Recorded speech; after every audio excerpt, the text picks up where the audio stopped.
Hello student, welcome back to my channel Samrat Academy. Student, मेरा नाम आकाश और आज की वीडियो बहुत ही ज्यादा खास होने वाली है आप लोगों के लिए। जितने बच्चे 2023 बोर्ड एग्जाम की तैयारी कर रहे हैं, बहुत ही ज्यादा इंपॉर्टेंट आज की वीडियो होने वाली है। आज वीडियो में आप लोगों को बताने वाला हूँ क्लास 10th साइंस के very very most important question, जो कि आपको 100% जरूर देखने को मिलेगा। अगर ये प्रश्न आपको तैयार है, बहुत ही ज्यादा महत्वपूर्ण प्रश्न है। 2022 में जितने पेपर में साइंस के क्वेश्चन पूछा था, वो सारे क्वेश्चन मैं लेकर आया हूं, ठीक है।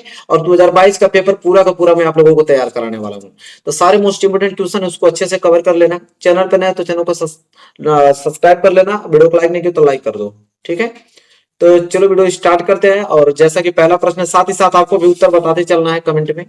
और पहला ही प्रश्न बहुत ही ज्यादा छोटा है और इसका आंसर सभी लोगों से उम्मीद करता हूं कि सब लोग देंगे। कह रहा है कि 20 सेंटीमीटर अगर फोकस दूरी वाले उत्तल दर्पण के सामने 20 सेंटीमीटर की दूरी पर स्थित वस्तु का प्रतिबिंब बनता है। 10 सेंटीमीटर दूरी पर दर्पण के पीछे कि 0 सेंटीमीटर दूरी पर दर्पण के सामने के अनंत पर के उपयुक्त में से कोई नहीं। बताइए क्या होगा राइट आंसर। और उम्मीद करता हूं कि जितने बच्चे यहाँ पे हैं सभी लोग इसका आंसर सही देंगे। तो देखिए इसका सही राइट आंसर क्या होगा आप लोग बताइए। मैं आप लोगों को समय देता हूँ, अगर आ रहा है तो आप जल्दी से कमेंट कीजिए। अंततः इसका राइट आंसर हो जाएगा 10 सेंटीमीटर दर्पण के पीछे। कहां पे होगा? 10 सेंटीमीटर दर्पण के पीछे बनेगा इसका प्रतिबिंब। चलो क्लियर कर लेते हैं। अगला प्रश्न देखो क्या है। अच्छा आओगे तो तुम यहां से निकाल भी सकते हो फार्मूला से, 1/f बराबर 1/v प्लस 1/k। यही फार्मूला होता है दर्पण के लिए। तो यहां से हमें पूछा है 20 सेंटीमीटर फोकस दूरी उत्तल दर्पण। तो उत्तल दर्पण की फोकस दूरी हमको दिया है एफ। एफ का वैल्यू आपको मालूम ही है। और सामने 20 सेंटीमीटर की दूरी पर वस्तु रखी गई है। यू का वैल्यू मालूम है। बी का वैल्यू चाहोगे तो आराम से यहाँ पे रख के निकाल दोगे। तो आंसर देखने को मिलेगा आपका यही 10 सेंटीमीटर दर्पण के पीछे। मतलब वी का वैल्यू आएगा क्या? 10 ही आएगा। चलो अगला प्रश्न देख लो। अगला प्रश्न क्या है। कह रहा है कि प्रिज्म से श्वेत प्रकाश की किरण गुजरने पर सबसे अधिक विचलन होता है। कह रहा है कि जब प्रिज्म से श्वेत प्रकाश किरण गुजरती है तो सबसे अधिक विचलन किन रंग का होता है? लाल रंग में, पीले रंग में, हरे रंग में, बैगनी रंग में। बताइए क्या होगा राइट आंसर। ठीक है। तो देखिए प्रिज्म से जब श्वेत प्रकाश गुजरती है तो सबसे अगर अधिक विचलन होता है तो बैगनी रंग का होता है। किसका? बैगनी रंग का होता है। दूसरे का डी जो है राइट आंसर हो जाएगा आपका। आगे अगर हम बात कर लेते हैं प्रश्न नंबर तीसरा, देखिए क्या है राइट आंसर इसका, बताइए जल्द से ही जल्द। कह रहा है कि विद्युत जनित्र में रूपांतरण होता है विद्युत ऊर्जा का यांत्रिक ऊर्जा में, कि यांत्रिक ऊर्जा का विद्युत ऊर्जा में, कि यांत्रिक ऊर्जा का रासायनिक ऊर्जा में, कि रासायनिक ऊर्जा का विद्युत ऊर्जा में। बताइए क्या होगा राइट आंसर। कि विद्युत जनित्र में जो रूपांतरण होता है वो किसमें होता है? तो देखिए विद्युत जनित्र में ना यांत्रिक ऊर्जा से किसमें कन्वर्ट होता है? विद्युत ऊर्जा में। ठीक है। तो बी वाला क्या हो जाएगा? राइट आंसर हो जाएगा। चलो अगला प्रश्न देख लो क्या है। अगला प्रश्न यह है कि 220 वोल्ट और 100 वाट के विद्युत बल्ब के तंतु का प्रतिरोध आर का वैल्यू पूछा है यहाँ पे। ठीक है। कि 220 वोल्ट और 100 वाट के अगर विद्युत बल्ब है तो उसका प्रतिरोध क्या होगा बताओ। 2.2 ओम, 484 ओम, कि 22,000 ओम, के 48.4 ओम। बताओ क्या होगा राइट आंसर इसका। तो सिंपल इसका आंसर हो जाएगा 484 ओम हो जाएगा। क्या हो जाएगा? 484 ओम। चलो एक क्वेश्चन नंबर क्या था? 4 था। क्वेश्चन नंबर 5 की तरफ बढ़ते हैं। क्वेश्चन नंबर 5 देखो क्या है। प्रोपेनॉल कह रहा है कि प्रोपेनॉल है C2H5OH, कि C3H7OH, कि C3H5OH, कि C3H6OH। बताओ प्रोपेनॉल है। मतलब चारों में से प्रोपेनॉल का सूत्र क्या है? तो प्रोपेनॉल का होता है C6H6OCH, C3H6OH। ठीक है। चलो अगला प्रश्न देख लेते हैं। अगला प्रश्न है कि अधातु है। अधातु क्या है बताइए। पोटेशियम है, कि आपका फ्लोरीन है, कि एल्युमिनियम है, कि आपका सोडियम है। बताइए इसका राइट आंसर क्या होगा। जल्दी से कमेंट कर बताइए। इसका राइट आंसर हो जाएगा आपका फ्लोरीन। चलिए अगला प्रश्न देख लेते हैं। प्रश्न नंबर 8वां। प्रश्न नंबर 8वां क्या है कि मनुष्य में वृक्क एक तंत्र का भाग है जो संबंधित है। कह रहा है कि मनुष्य में जो वृक्क है एक तंत्र का भाग है, किससे संबंधित है वृक्क? पोषण से, शोषण से, उत्सर्जन से, कि परिवहन से? तो मनुष्य में वृक्क तंत्र का भाग है जो संबंधित है किससे? उत्सर्जन से। किससे? उत्सर्जन से। चलो आगे बात कर लेते हैं। प्रश्न नंबर 9 क्या है। प्रश्न नंबर 9, प्रश्न नंबर 9 है कि स्वपोषी पोषण के लिए आवश्यक है कह रहा है कि स्वपोषी पोषण के लिए कार्बन डाइऑक्साइड तथा जल आवश्यक है, क्लोरोफिल की सूर्य का प्रकाश का उपयोग सभी। तो देखिए जो स्वपोषी पोषण मतलब जो स्वयं अपना भोजन बनाते हैं, जैसे पेड़, तो पेड़ जब भोजन बनाता है तो उसके लिए कार्बन डाइऑक्साइड भी चाहिए, जल भी चाहिए, क्लोरोफिल भी चाहिए, सूर्य का प्रकाश, इसलिए क्या हो जाएगा उपयुक्त, तो सभी इसका राइट आंसर हो जाएगा। ठीक है, ये प्रश्न नंबर 9 था। चलिए बढ़ेंगे अगले प्रश्न की ओर, प्रश्न नंबर 10वें की तरफ। देखिए प्रश्न नंबर 10वां क्या है, कह रहा है कि अलैंगिक जनन मुकुलन द्वारा होता है। कह रहा है कि अलैंगिक जनन मुकुलन द्वारा होता है, अमीबा में, ईस्ट में, प्लोजो प्लाज्योडियम में, कि लिस्मानिया में। बताइए इन चारों में से कौन सा राइट आंसर होगा। अलैंगिक जनन मुकुलन द्वारा होता है, ठीक है, तो कहाँ पे होता है भाई, ईस्ट में होता है। कहाँ पे, ईस्ट में। चलो प्रश्न नंबर 10वां देखिए क्या होगा। प्रश्न 10वां ही था, 11वां देखिए। कह रहा है कि पराग कोष में होते हैं वायदल, अंडाशय, अंडक के परागकण। तो पराग कोष में होते हैं परागकण होते हैं, क्या होते हैं, परागकण। आगे बात कर लेते हैं प्रश्न नंबर 12, देखिए क्या होगा इसका राइट आंसर प्रश्न नंबर 12 का। कह रहा है कि वक्रता त्रिज्या का मात्रक होता है।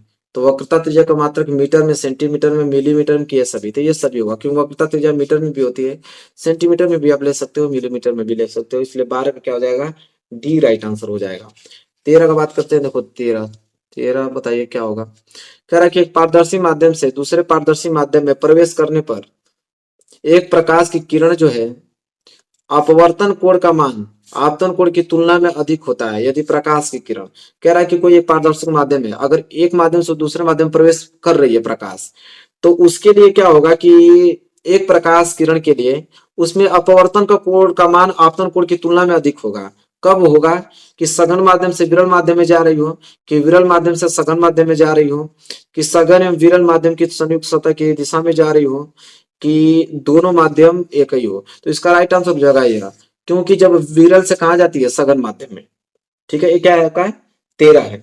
तो विरल से सघन में नहीं, ये तो होगा नहीं, कभी नहीं होगा, क्योंकि भाई विरल से जब सघन में जाएगी तो अभिलंब की तरफ क्या होती है, झुक जाती है ना। तो ये वाला कंडीशन होगा नहीं, ये वाला नहीं, ये राइट आंसर हो जाएगा पहला वाला। क्योंकि सघन माध्यम से कहा जाएगा विरल माध्यम में, जैसे प्रकाश एक पारदर्शक माध्यम बना लेता हूँ, अगर इधर आपका सघन माध्यम है, सघन माध्यम, तो यहाँ से प्रकाश किरण जा रही है, जैसे विरल माध्यम, ऊपर वाला विरल माध्यम, विरल माध्यम को मतलब कि क्या, प्रकाश जो अभिलंब से दूर हो जाएगी, तो ये वाला कोण अधिक है ना, वही ना बोला है कि ये वाला कोण आपतन कोण की तुलना में, अरे अपवर्तन कोण की तुलना में आपतन कोण की तुलना में अधिक होगा। अपवर्तन कोण का जो मान होगा वो आपतन कोण की तुलना में अधिक होगा। तो ये तो आपको अपवर्तन कोण है, अपवर्तन कोण अधिक होगा आपतन कोण की तुलना में। कब, जब प्रकाश किरण सघन माध्यम से कहा जाए, विरल माध्यम में, क्योंकि यह ज्यादा कोण घेरेगा ना, जैसे जितना दूर जाएगा उतना ज्यादा कोण बनाएगा। चलो आगे देख लेते हैं, तो इसका ए जो राइट आंसर हो जाएगा। अगला है कि विद्युत धारा का मापन किया जाता है। विद्युत धारा का मापन किया जाता है किससे, वोल्ट मीटर से, मीटर से, गैल्वेनोमीटर से, ऊर्जा मीटर से। बताओ विद्युत धारा का मापन, तो विद्युत धारा किससे नापते हैं, अमीटर से नापते हैं, बात खत्म। 14 का क्या हो जाएगा आपका, बी राइट आंसर हो जाएगा। चलो अगले प्रश्न की तरफ बढ़ चलते हैं। देखिए 15वां प्रश्न क्या है, बहुत ज्यादा इंपॉर्टेंट, इस प्रकार का प्रश्न बनता ही बनता है।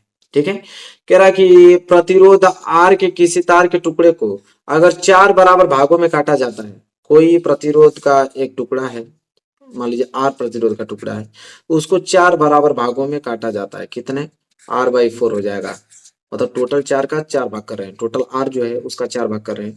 इन टुकड़ों को फिर से समांतर क्रम में संयोजित किया जाता है, मतलब 1/R1, 1/R2, 1/R3 समांतर क्रम में संयोजित किया जाता है। तो यदि तुल्य प्रतिरोध अगर R डैश हो, तो R डैश बटे R का अनुपात कितना होगा, सिंपल 1/16 होगा। सिंपल ऐसे देखें क्या हो जाएगा, 1/16 हो जाएगा, पढ़ने की भी जरूरत नहीं है। 15 का डी।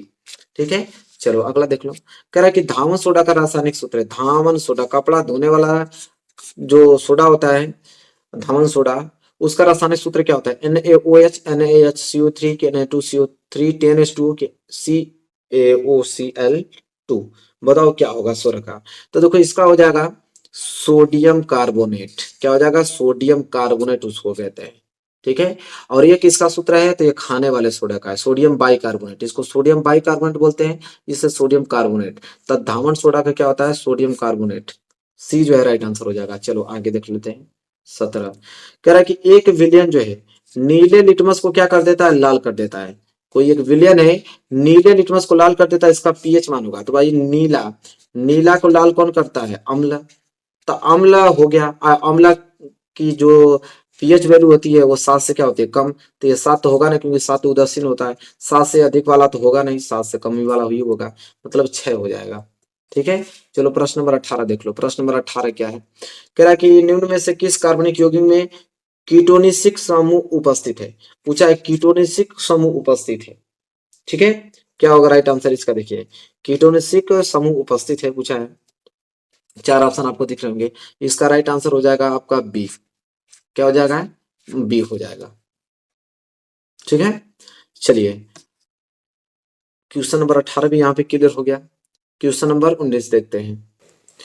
देखिए क्वेश्चन नंबर 19 क्या है, कह रहा है कि निम्न में से कौन ऊर्जा का सिक्का है। ऊर्जा का सिक्का या मुद्रा के रूप में जाना जाता है। तो ऊर्जा की मुद्रा किसको कहते हैं, एडीपी को, एटीपी को, एएमपी को, कि पारगम्यता अम्ल को। तो भाई ऊर्जा की मुद्रा, एनर्जी ऑफ मनी, एटीपी को कहते हैं। किसको, एटीपी को कहते हैं। ठीक है, अगला प्रश्न नंबर 20वां लास्ट प्रश्न है, बताइए क्या होगा इसका राइट आंसर। निम्न में से कौन सा एक केवल जंतुओं में पाया जाता है, मतलब इसमें से कौन सा ऐसा एक चीज है जो कि केवल जंतुओं में पाया जाता है। श्वसन, तंत्रिका तंत्र, हार्मोन्स की वृद्धि, बताना है आप लोगों को जंतुओं में कौन सा पाया जाता है। ठीक है, तो देखिए जंतुओं में पाया जाता है आपका तंत्रिका तंत्र। क्या पाया जाता है, तंत्रिका तंत्र पाया जाता है। ठीक है, तो निम्न में से कौन सा एक केवल जंतुओं में पाया जाता है, तंत्रिका तंत्र। 20वें का जो है आपका बी राइट आंसर हो जाएगा। तो देखिए 20 हमने मोस्ट इंपोर्टेंट क्वेश्चंस बताया, ये आप लोगों को 2022 में सभी क्वेश्चन आया था, उसी को हमने डिस्कस किया है। आई होप आपको क्लियर हो गया होगा। वीडियो पसंद आए तो लाइक कीजिएगा, चैनल पर नए तो चैनल को सब्सक्राइब करके बेल आइकन को प्रेस कर लीजिएगा। मिलेंगे प्यार से नेक्स्ट वीडियो में, तब तक के लिए धन्यवाद।